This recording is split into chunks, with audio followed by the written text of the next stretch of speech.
টিকিটের পুকুরে মাছ ধরতে এসে এমন কাতলের লাড্ডুর টোপ তৈরি করা কিন্তু মোটেও সহজ বিষয় না। আর এটা বেছে নেন আমাদের রনি দাদা। রনি দাদা খুব যত্ন সহকারে কাতলের লাড্ডুর টোপগুলো তৈরি করে থাকে। ৫ কাটা ৭ কাটা ব্যবহার করে এই লাড্ডুর টোপগুলো তৈরি করা হয়। অন্যদিকে আমাদের শিকারি ভাইয়েরা মাছ ধরছে। আর এদিকে রনি দাদা তৈরি করছে কাতলের লাড্ডুর টোপ। এই লাড্ডুর টোপ দিয়ে আজকে সারাদিন মাছ ধরা হবে। মশলাটা আগের দিনে রাত্রেই বানিয়ে রাখা হয়। পুকুর ধারে এসে শুধু লাড্ডুর টোপ তৈরি করা হয়। আঙ্গুলের ফাঁকে রেখে চেপে চেপে এভাবেই তৈরি করা হয় কাতলের লাড্ডুর টোপ।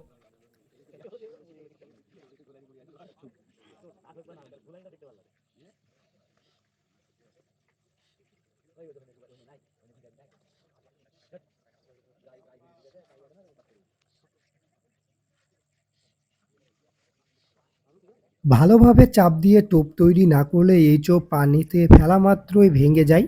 তাই ভেঙে যেন না যায় তাই আঙ্গুলের ফাঁকে রেখে ভালোভাবে চেপে চেপে তৈরি করা হয়। আমাদের তৈরি হয়ে গেছে প্রথম কাতলের লাড্ডুর টোপটি।